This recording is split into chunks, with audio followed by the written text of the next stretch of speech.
No. We'll do it live! Do it live. I'll write it and we'll do it live. Thing sucks. Bienvenidos. Bienvenidos a todos. Bienvenidos al Hombre en Fuego. Estamos en México, en el Golfo de América, y necesitamos hacerlo vivo en español. We're not going to do that. For those of you who don't habla, welcome to Man on Fire. We are in Mexico, in the Gulf of America. My wife and I are down here for a little work trip.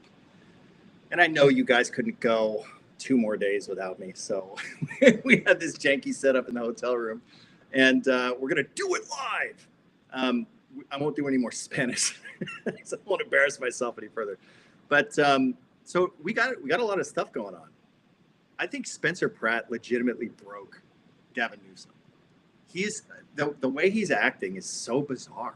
And I don't think it's just his coke habit, which is, you know, it's still ongoing. But I really think that both the Palisades fire and Spencer genuinely broke Gavin Newsom. On top of that, we have some fire news, but it's not very significant, at least not in the way that you guys might think. So why don't we just dive right into that? Let's just get a little assessment of what's happening right now. This is the Garnet fire, the Garnet? This is the Garnet fire.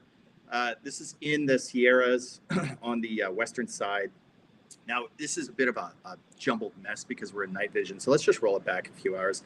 Now, what we saw over the last few days, we saw some pretty significant lightning activity. And the thing is, if you guys recall, like everyone's sort of immediately remembering 2020, but that's just not the case this year. If you remember in 2020, yes, we had tons of lightning downstrikes. We have a ton of lightning downstrikes now. But the difference was you had this odd combination of a lot of dry lightning in 2020, followed by really gnarly, hot outflow winds with an associated heat event that lasted for like a week straight, where I think we were getting 120 degrees in Woodland Hills. I think that was like the highest temperature in civilized California. So, you know, the activity is a lot different this time around. We've had a ton of downstrikes. We've had a bunch of starts, but none of them are really biting. You know, when you look around, it's not too crazy. Normally this time of year, you'd expect to see a lot of smoke in the sky, but it's just kind of not happening. And then the picket fire. What happened to the picket fire? No, like seriously, what happened to it? It kind of, now I told you guys that I didn't think this was the one, right? And, you know, it wasn't just some kind of bravado. The thing is, Napa actually does a lot of stuff, okay? It's a very proactive community. Shout out to Sue Thompson for posting this. Now, we've talked about how Napa Firewise, which is basically a local community organization that is doing this work to establish fuel breaks around strategic areas in Napa. And the reason why they're doing it is, of course, they actually value their land. This is the big difference between Napa and other parts of California is they're not going to wait for government to do this work. And I can tell you, this isn't just because Gavin Newsom has a winery up there, although we are going to get to that because this is burning in an area where Gavin Newsom apparently has jacked some vineyards for their property in a fire sale, taking advantage of fire victims. But we'll get to that in a second. But the thing that's important is, you know, Napa Firewise is posting this stuff about fuel breaks, and they're providing essentially fire roads and anchor points for the firefighters to come in and control these fires. And it's giving them a huge leg up, and it's pretty significant. And they say this work is not cosmetic, it's life-saving. When fires push into Napa Valley, these fuel breaks are the difference between a fire running unchecked and firefighters having the chance to stop it. And that is 100% correct. And they posted a picture of one of their fuel breaks. It's like a highway on top of the ridgeline. Now, of course, we know that ridgelines, that's where fires stall out. This is where you can leverage it to your advantage. So all of this is very wise, but this even made the news. I want to play this clip for you guys. And joining us now is Supervisor Ann Contrell. She represents District 3, which includes Calistoga. Now, at the Board of Supervisors level, Napa County entered a $3.5 million agreement with Napa Community's Firewise Foundation last month. It also entered a 3-year agreement with CAL FIRE to provide fire protection and fire preparedness services. Tell me a little bit about that particular area of Calistoga, just to the east. It's seen so many fires. What more can be done to kind of make sure these fires don't happen? Yeah, that's a great question. I think one of the things we're learning here across the West is wildfire is part of our way of life. And so it's being prepared when those fires do hit. And so defensible space work, making sure that vegetation is cut back, that we've got fuel breaks. We have a lot of dozer lines that had already been established. So it's been easier for firefighters to get in and do the work that they need to do. So again, it's prevention, preparation. I just got a call from Senator Schiff, and one of the things I want to share with him and the public is it's all about the work that we can put on the ground before a fire happens, so that then these firefighters can get out there and do the very tough work they're doing over the past 3 days. And we've got a great community that's looking out for each other too. Mm. But we just have to say that the firefighters are doing an amazing job out there. And I really do appreciate your time tonight. Thank you so much. Of course. Thank you so much. All right. Guys, all right, we'll get to that. But you notice how they can't allow the stupid peasant civilians to have a victory. They have to say at the end, and of course, we got to thank the firefighters. They're doing amazing work. It's like, all right, they get enough praise. They're on calendars. Like, forget these guys. Let's talk about the civilians who are actually doing this work that government is not doing. And that includes the firefighters. Now, ultimately, these are policy decisions, and overhead has to compel them to do this project work. But it's not getting done, except for the local landowners. They're actually being good stewards of this land, and you see it having an immediate impact. It's helping the firefighters do their job. Now, we've talked about this when it comes to preparing your home and clearing defensible space. It's not just about removing flammable stuff from around your yard. It's also about creating a clean operational theater for the firefighters to have a chance. That's why we call it defensible space. It refers to their ability to actually defend your property. So you've got to do it. And this is proof positive. You know, I'm going to keep peppering you guys with examples because I know it's cliche and it's boring and it's repetitive, but it's the truth. And if you want to keep your communities from burning down, this is how you do it. It's excellent work.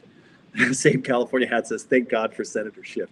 What would we do without the great Adam Schiff? Now, Phil Cunningham says, I'm boycotting this live stream because you're supposed to be on holiday. Listen, Phil, this is America. We don't say holiday, we say vacation. And it's not a vacation. We're actually working here. You might be surprised, but this isn't my job because you guys don't pay me for it. So I actually have to do real work. My wife always says holiday because she taught overseas for like a decade, spent 5 years in Thailand. And so, of course, she's surrounded by a bunch of limeys like Phil who say things like holiday and rubbish. You know, throw it in the rubbish bin. All of this commie gobbledygook that we don't accept in my household, but unfortunately she still says it. It shows who wears the pants. Anyway, let's move on. Now, we've talked about defensible space. We've talked about defending your home. We are going to get to a controversial topic, okay? But before that, let's touch on our daily dose of Spencer Pratt. Something interesting happened today. Let me just play you this video that Spencer posted, and then we'll talk about it on the other side. Thinking how excited all these vineyards in Napa are that Gavin Newsom obviously won't let those burn down because obviously he needs his vineyard to launder his money through his foundations. But then I found out because he actually doesn't care if they burn down because his little money laundering company will buy up the old freaking vineyards that burned down for dirt cheap like he did in 2022, 2 years after the glass fire of 2020 burned down a property on the hillside vineyard of the Oso vineyard, 129 acres. He got it for a great deal, 14.5 million, works out to about 110,000 per acre. Why is that notable? You tell me, AI. Because it should have been going for 300,000 to 400,000 per acre in that area. But no, he doesn't care. He got it for a fire sale. Just like he tried to buy up all the Palisades with $100 million from our taxpayer money so that he could then put his friend developers in, build all these buildings, you know. Spencer is in his flow state right now. I love these videos. They're hilarious. He is the best Gavin Newsom troll that there is. Now, here's the interesting thing. Now we'll get into all of that, the content that he's going after, because there is quite a bit of truth to this. Apparently, Gavin Newsom, he's got his Plump Jack winery because he was born with a silver spoon. The guy came from an extremely wealthy family, as if you couldn't tell by the way he styles his hair and his demeanor, and how he simply has no patience for dealing with peasants. And we'll see some of that. But beyond that, this happened. Looks like Newsom's social media team loves to troll and make TikToks and videos, but then they report mine to TikTok when I show an interview of him having his little freak out, and they get me an account strike. Oh, I thought you guys were so funny. You like jokes and you like videos over there at Team Newsom. If you can't handle the truth, this is what Newsom's really like. It is what it is, but it's pretty embarrassing. You have to go tell the TikTok team to remove my video. Don't worry, though, because I got a TikTok team also. And I bet once they see that it's a real video and my caption clearly says, imagine, I think I'm fine. So we're going to win in the end of the day. But keep trying. I can sense your fear now. I know I'm getting to you, Team Newsom.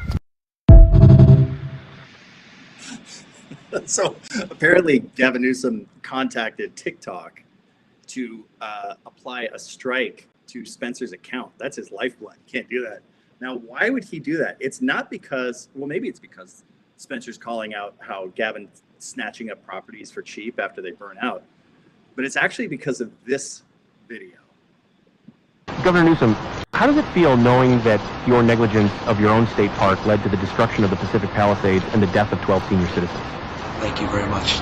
That was a great cheap shot. You can't help yourself. You cannot. Just know, for the record, it's increasingly impossible to have a conversation. You've never done any prescribed fire out there. Just know it's not personal when I walk by you.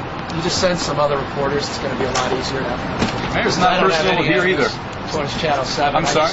You keep missing consistently a lot of facts because your opinion is so enthusiastic to get in the way on facts. And then, let me tell you, the investigation was not helped by a lot of things that are in the report, just stating that factually as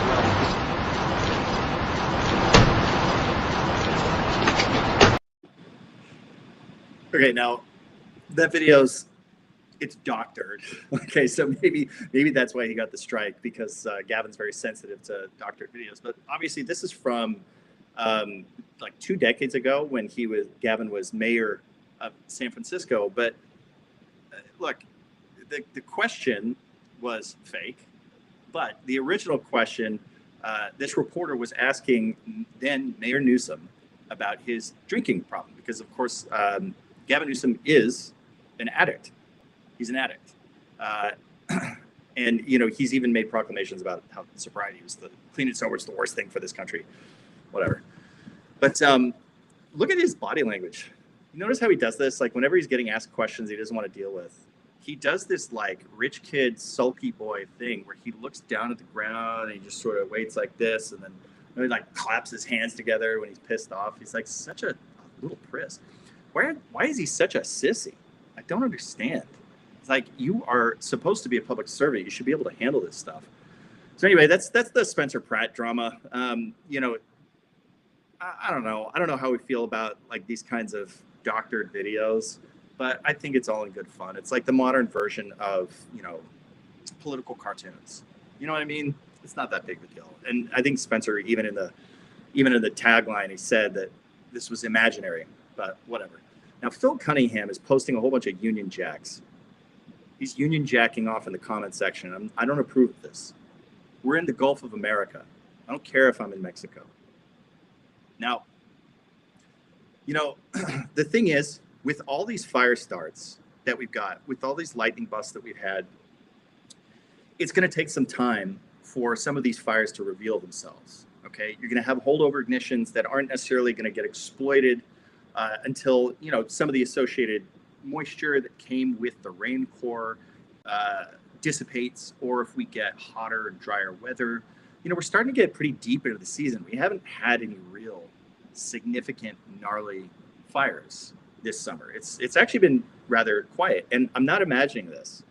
If we go to NIFC and you look at the year-to-date statistics, now 2023 was a tiny year, but the 10-year average at this point in the season, we should be at 5 million acres nationwide. We are only at 4 million acres, so we are well behind the average. So it is a slow year. I'm not imagining it. Save California Hat says, Phil, unfortunately, you are currently on much safer ground here. That's true. That's true. Free speech does not exist anywhere outside of the United States, just so you know that. Now, speaking of like here's the thing with some of these fires, like I said, they're gonna take some time to reveal themselves. So I don't want to jump the gun and say that we dodged a bullet, because over the next few days we might see some of these things flare up and become something. But remember, the ingredients that made 2020 2020, they're not necessarily here. Maybe some anomalous hot wind event pops in, but I haven't seen any forecast for that. So again, I'm sticking with my general vibe, is that this just isn't the biggest year we should be doing prescribed fire wherever we can. Some of that is getting done. There should be a lot more. Now, speaking of, we talked about Gavin Newsom being so sensitive. For some reason, everybody's got their panties in a twist today. Everyone's upset. I posted this because Elon, he finally stopped posting AI gooner content, which is just so despicable. I don't know what he's doing. And he finally posted something about his phallic rocket ship. And I said, imagine if the money and resources wasted on this vanity project of going to Mars had been marshaled toward clearing fuels around California cities instead. The value, both in dollars and human lives, would be nearly immeasurable. What a shame. Everybody got their panties in a twist. Now, some people were nicer about it than others, but some folks were like, I had to block them because they're just being like weirdos. People get really triggered when I say this. Now, here's the reality. Obviously, we're not going to live on Mars. And the thing is, God created this earth for us, and it's perfect. It is perfect for us. There's nothing else like it in the universe. And, I don't care what Carl Sagan says. The odds of there being an inhabitable place like Earth are actually not high, right? We have this perception of like, oh, there's so many stars out there. Yeah, but you have no perception of just how perfect this planet is. But beyond that, just thinking locally, there's so much. We just lost the Palisades. We just lost Altadena. Prior to that, like, we lost Paradise. The people are still getting screwed. I think they've only rebuilt something like 30% of the homes in Paradise, and that's totally forgotten. The same thing's going to happen on the next big catastrophe. And all of these are preventable, right? The Palisades was totally preventable. And all it would have taken is $500,000 of money to do a prescribed fire, clear out some area around the Palisades, and would have saved the entire city. And you also wouldn't have 12 dead senior citizens. What is a trip to Mars worth compared to that? I don't understand why people get pissed off about this. Now, people will say like, oh, well, you expect Elon to spend his money saving California? Well, it's his own words, where he talks about, oh, we're doing this for humanity. Humanity needs to be multiplanetary. Do we? Why? Who wants to live in a bubble on an uninhabitable rock in space? I don't get it. Like, have you ever been to the Eastern Sierras in California? Why would you want to go anywhere else?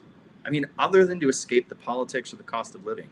It truly is like the most beautiful place on the planet. I just don't get it. Like, why don't we work harder on just like preserving life here? It's so much more immediate. This is my same problem with all the climate change stuff. It's like there's so many more important things that we have to tackle like right now. My goodness, I don't get it. Now, Gavin Newsom's, it's the Governor's Office of Emergency Services posted this video trying to claim credit for the staggering rebuilding efforts going on in the Palisades. Look, dude, what are they thinking with this? Some of these shots, all it does is reveal how little is happening. Now, they'll keep showing different angles of the same properties over and over and over again. These drone shots are killing them, dude. They're killing them. And the last frame of this video, dude, look at this. Why would you post this? All this does, and I pulled that freeze frame. I said, clearly their editor hates Gavin. Dude, I've told you about how overhead in Cal Fire, including all the firefighters, they hate Gavin Newsom. They hate their boss. They get paid very well, so they'll sit there and smile and do all those, political grandstanding events, but they hate the guy. And clearly that's true of whoever's editing the social media content for Cal OES. Because, why would you show this shot that just reveals that 98% of the lots are still completely barren? This is like one of the worst self-owns that I think I've ever seen. This is unbelievable. They keep trying to manufacture this perception like things are going well in the Palisades. Ask people there. Ask people there how it's going, how many permits they've issued. Super Pav, thanks for finally chiming in, brother. But Elon said I could get a low-rate fixed mortgage on Mars. Yeah, but you have to live with a robot. Good luck with that. At least there won't be any wildfires out there. Now, we're going to move on to a very sensitive subject that, again, for some reason, I don't know, chicks always refer to this as Mercury's in retrograde. Everyone's having a hard time today. People are having a real hard time. Spencer and I were accused of being armchair firefighters. Notice they never get mad at the realtors. It's like, bro, have you ever seen any of my content? I hate these realtors. I'm the one talking about how we need to have the feds seize all of their properties and claw back all of their commissions. Because I think anybody who takes advantage of these generational properties and these property owners who got burned out of their city at no fault of their own, and then you just allow it to get sold to foreigners for like $12 million for a burned out lot, and these realtors who would never make a commission on these properties are suddenly just making millions. Fuck these guys. So all that said, Brian Scott Old says we can't even get a permit for a retaining wall. Dude, that's crazy. Can't even get a permit for a freaking retaining wall. And the other thing that apparently is happening in the Palisades is you have to bring your pools up to code, right? There's new code for swimming pools. They have to put in like a secondary subterranean retaining wall around your pool. So anybody who has a pool, it's going to cost them like $250,000 just to retrofit that stuff. Dude, this is an absolute Kafka-esque nightmare. I hate what's happening here. Now, on to this sensitive subject where I'm going to be accused of being an armchair firefighter. Now, look, nobody is beyond criticism, okay? And this isn't a criticism of firefighters. But I said so much structure loss in the Palisades fire resulted from just tiny spot fires in ornamental vegetation. A garden hose could have stopped it, but the area was abandoned. We used to instruct homeowners to defend their homes. Now government just tells them to leave immediately, and government just doesn't show up. Look, they can't be everywhere, okay? So this isn't me necessarily criticizing the lack of firefighters in the area, even though obviously there should have been more resources pre-positioned near that recent burn scar. All that said, there's only so many firefighters and there's tons of structures. And in order to save a structure or prevent it from extending to the next one, you might need like 3 or 4 engine companies just for one structure. Now imagine you've got 6,000 structures, okay? There's not enough that you can do. What I'm saying is we need to reevaluate evacuating. We have to reevaluate evacuations. Like, we used to tell people, I showed you guys this old manual from the 80s. I think it's 82. We used to tell people what to do if they want to stay and defend their homes. We used to talk to them like adults. And we gave an instruction manual on, hey man, here's what to expect with fire behavior. If you're here, this is what you can expect. This is the kind of vegetation you should avoid. Here's how you should plant around your home. All this stuff. But beyond that, what to do when caught in a wildfire. And they say, look, if you plan to stay, is that how they talk to us now? No. They tell you, leave immediately. And the news, whenever they're in there and they're interviewing people as they're driving out, they're always saying, well, you do the right thing by leaving right away. And, firefighters will say, look, we don't want to deal with these morons. So yeah, get them out of the operational theater. Sure. But that's because we do not have this back and forth communication where firefighters are not treating, or I should say fire agencies and bureaucrats are not treating homeowners like adults with agency. So I've avoided kind of delving into this because I don't want to be accused of, getting someone killed or encouraging people to not evacuate. But I will tell you, when the tick fire burned through my neighborhood, I did not evacuate. Of course not. I stayed and made sure that my home was kosher. Now, obviously, I cleared all my brush, so it wasn't really at threat in the first place, but you never know. My neighbors didn't clear their brush, so they might have got nuked, and then I got to defend my home. But all that said, guys, you see firefighters out there on the street, right? And you see the media clowns out there on the street. Humans can survive on these streets. I cannot tell you how many times I was in the middle of a Palisades fire kind of fire, like the Saddle Ridge fire or the Thomas fire. In Vacaville, it was, not quite as tightly packed, but guys, you can stand out on the streets and be okay. Okay. You need some discernment to know when you're in danger, but this is where this kind of a manual comes into play. We should be educating people on how to discern whether or not they're in a good place or bad place. I will say, most of the fatalities I ever saw in wildfires were when people were trying to evacuate, right? Evacuation is one of the most dangerous things you can do. And of course, we saw what happened to Palisades.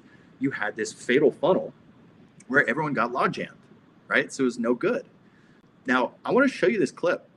This went under the radar, but I found this clip.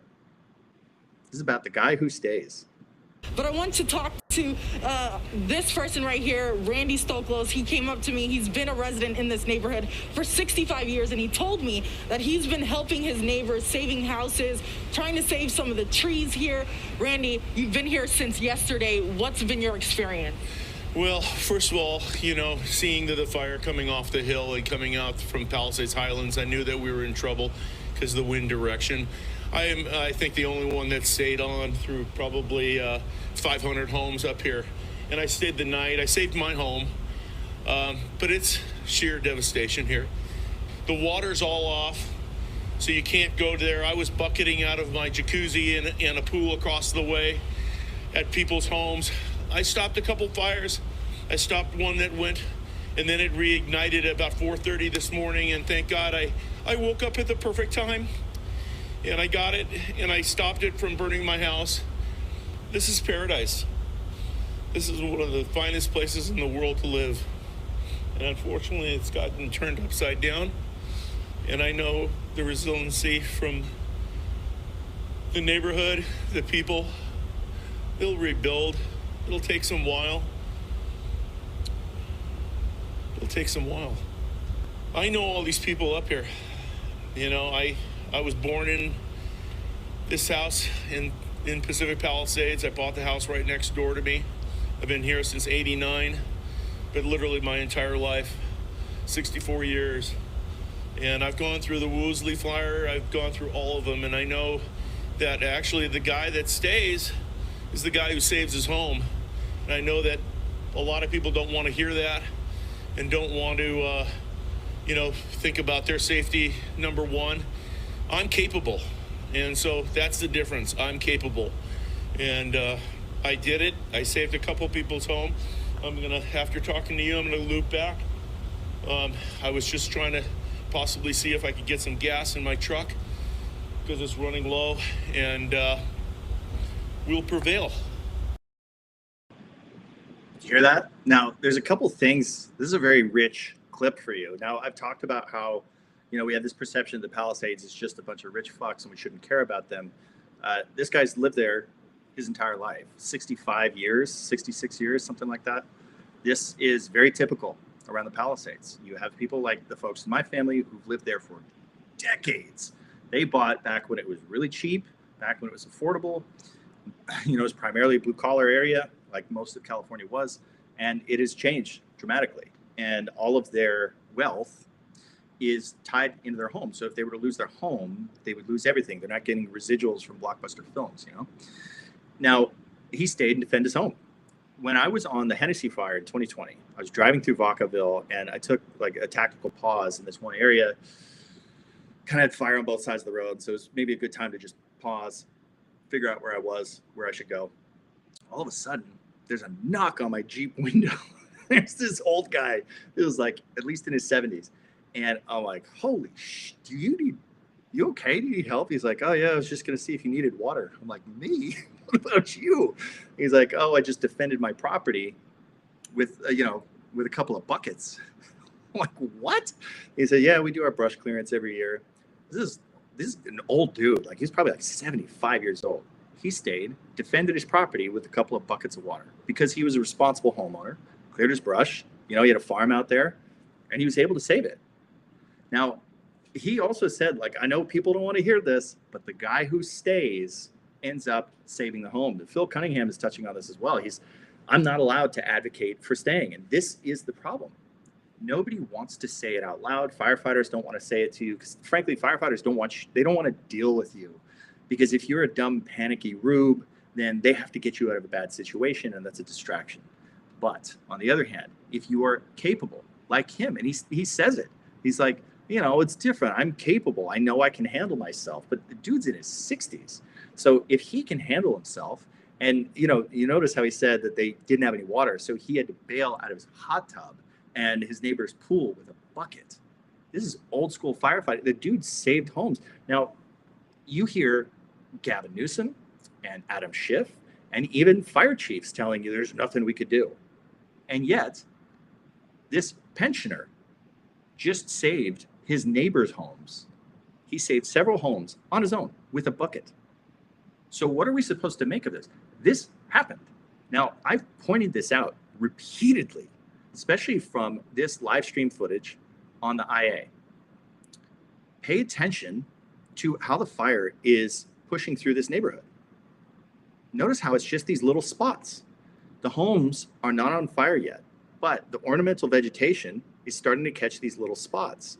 And if you were there waiting for it, you could actually put it out. And now notice that, look, they're walking on the street.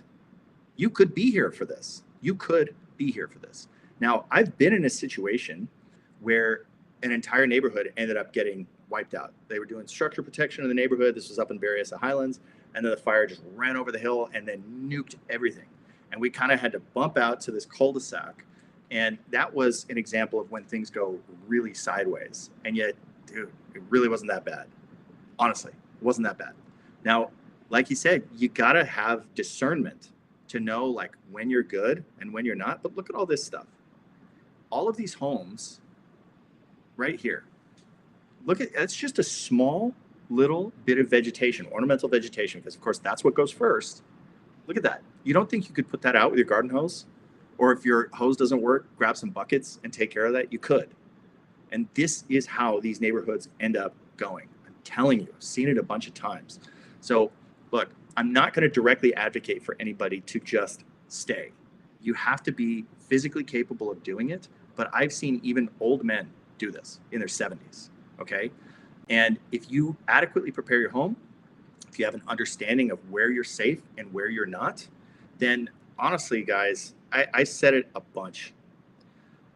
I think evacuating is dangerous, and we need to have a more grown-up conversation about this kind of stuff, right? Because I genuinely believe, and I've heard multiple stories, and I'm not going to share all of them, but I've got videos, pictures from other residents around the Palisades, and a bunch of them, who were like, dude, we saved our home with a couple of buckets, with the hose. And they were saying, dude, it's not that hard. And they were pissed that everybody left because they could have saved their homes. Now, some of the homes they had no chance, right? And then once those dominoes start falling, that's when it gets very, very, very difficult, when the homes are really like packed in tight.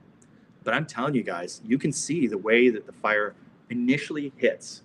That initial hit is not that bad. If you can keep the ornamental vegetation from getting and extending into the home, you can stop that sort of unstoppable chain reaction. And it is manageable. So I think we need to start having this conversation.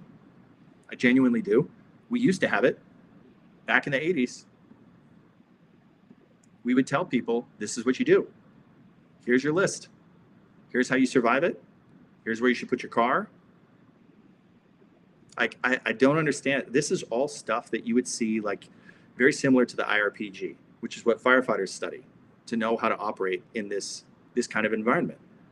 There's no reason why we can't treat each other like adults and empower residents with the knowledge to be able to endure this stuff and defend their own property. I don't see why not. I would do it. So remember, when they say mandatory evacuation, that doesn't mean anything. They can't get you out of there. It's your property. You can do whatever you want. So I think it's important that you take the time to understand the risk, understand where you're safe, where you're not, and then of course, prep your property so you can actually endure this stuff. Now, a few of you guys have pointed out the Dillon fire. The Dillon fire kind of popped up out of nowhere. That it's putting up a nice pyrocumulus. The thing to understand on these kinds of lightning days where you have a lot of moisture in the air and a lot of convection anyway, you've got all the properties for this kind of convection just from normal weather. It's going to put up a pyrocumulus that looks way more impressive than the fire activity would actually imply. And you have to understand there is a bit of a difference between a normal header of wildfire smoke versus this hot, moist air. This hot, moist air that's going to plume like this cloud, which is much different from the smoke header, okay? So sometimes this can be a little deceptive. This might just be a few hundred acres pushing up a drainage. So there's a lot of vertical heat energy and a lot of moisture in the air that's getting pushed into that higher elevation, okay?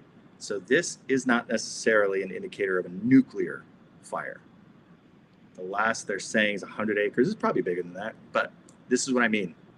These fires will reveal themselves over the next few days, okay?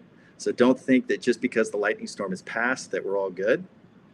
Daniel Firecopter says, think the Garnett fire is taking out a drainage on the north side of the ridge. Let's have a look. Let's see what we see. Zoom out a little bit. We're over here, right? Oh yeah, that's doing something. Is this the Garnett fire? It might be. Yeah, I mean, nothing crazy, but the thing is, remember guys, the Creek fire in 2020, which was sort of in this area, was absolutely massive. That burned in September, right? So we're not out of the woods yet, okay? I'm not trying to downplay anything, but it's not the same as 2020 was. But again, over the next few days, these fires are going to reveal themselves and we'll see what they feel like doing. And that's going to be the interesting thing. Fortunately, there's not like a ton going on. So they should have enough resources to actually hit these things pretty hard as weather conditions allow. But yeah, we'll see. It's always hard to tell at night because of course the camera blooms. But yeah, we'll see what happens. I think the next 48 hours is going to reveal a lot, and we'll see what kind of a mess we're dealing with. At least at this point in the year, the burn window is closing a little bit. The sun, especially in the northern latitudes in NorCal, it is setting a little bit earlier every single day. So that means you have a bit narrower of a burn window, but fuels continue to dry out. So we'll see. Phil says, if the environment is conducive to convection, doesn't take much of an additional kick from the fire to get some pyroconvection. See, that was the smart way of saying what I said. Yeah, when you have these kinds of conditions, the thing that I've found is that, even a relatively benign fire puts up a very, very impressive header because the conditions are there for that convective action to begin with. So it, like Phil said, in his smart way, I'm not going to try to say it better. That's why he's here. All right, guys. Well, muchos gracias for joining me. I appreciate you all. I'll try to do this again tomorrow night, but no promises because maybe I'll have like an extra churro and I won't feel like getting on here. Anyway, thanks for joining me, guys. You all take care. Remember, in this dystopian world of AI, the only way to prove you're real is to do it live.